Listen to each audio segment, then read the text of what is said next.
If you were playing hide and seek with your friends, and you hid in a cemetery to prevent others from finding out, the surrounding environment suddenly changed. The thick fog began to cover the surroundings, and the air was filled with a strange atmosphere. Would you choose to overcome your inner fear and continue to hide here, or just give up the game and leave you quickly? This happened in 2017, when I was about 10 years old. My family lived in the countryside. There were not many rural entertainment facilities in that era. Especially for us children, there were almost no fun places. And when I was a child, I was playful and very naughty. Although I was a girl, I often liked to play with children who were older than me. One day after dinner, I went to my sister as usual. Our village is close to the mountain, so my sister and her classmates often went to the mountain to play together. We were young at that time. We didn't know anything, and we didn't feel afraid. So I went to the mountain to play hide and seek with my sister and his 3 classmates and a group of 5 people. Because there are many trees on the mountain, it is very suitable for hiding. We reached the mountain, and after the game started, my sister was the first to lose. When it was his turn to find us, I was thinking of running farther and trying to be the last person to be found.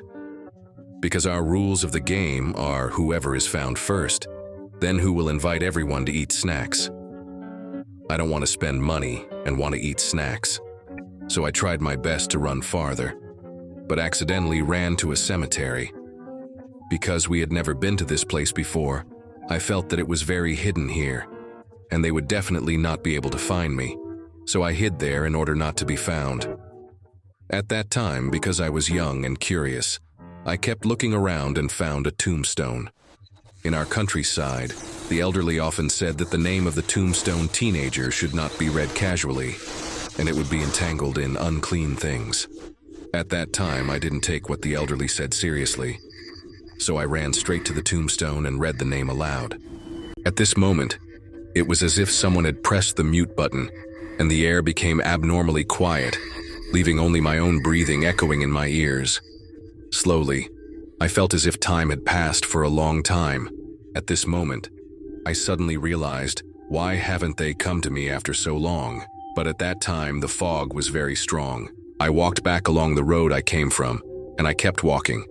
I felt that I had been walking for a long time, but I still couldn't find the road I came from. In addition to the fog at that time, I felt more and more like I was spinning in the same place. I was already exhausted and my legs were starting to weaken, so I decided to stop and take a break.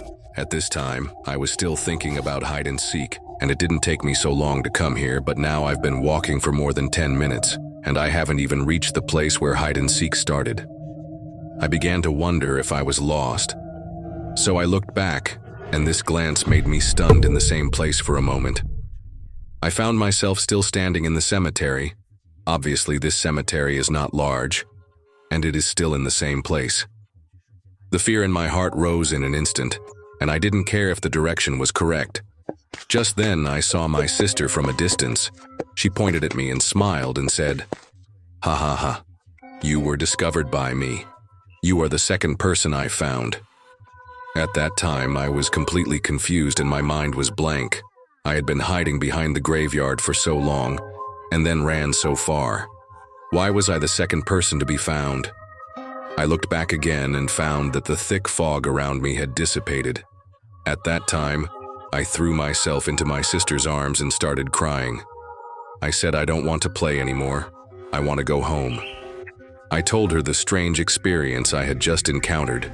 After hearing my description, my sister was also frightened, so we decided not to play and then hurried home. When my sister and I were on our way home, I always had a bad feeling, as if something had been following us. I mustered up the courage to look back, and suddenly I saw something burning like a flame in the woods.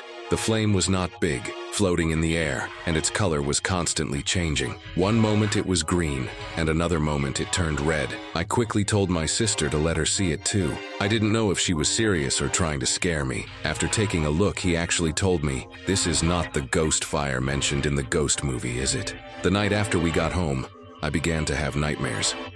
In my dream, I came to the grave shrouded in thick fog again. This time, an old man with a cane slowly appeared in the fog. and he kept waving to me to let me go. In my dream, I felt extremely scared because I realized that this was definitely not a good thing, and I definitely couldn't get close, so I turned around and ran back desperately. As I ran, I suddenly woke up from my dream, and then I began to develop a high fever. At first, my family thought I just had a cold, so they gave me antipyretics. When I took the medicine, I told my grandmother what happened today. After my grandmother heard it, her expression began to become serious. He still knew about this kind of thing.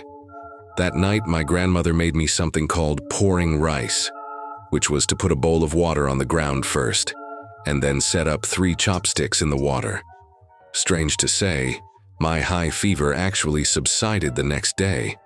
I don't know if it was because of the effect of taking the fever-reducing medicine or because the thing my grandma made really worked. To be on the safe side, my grandma also asked for a pendant from my village's grandmother to wear it on me. Since then, I haven't encountered anything strange.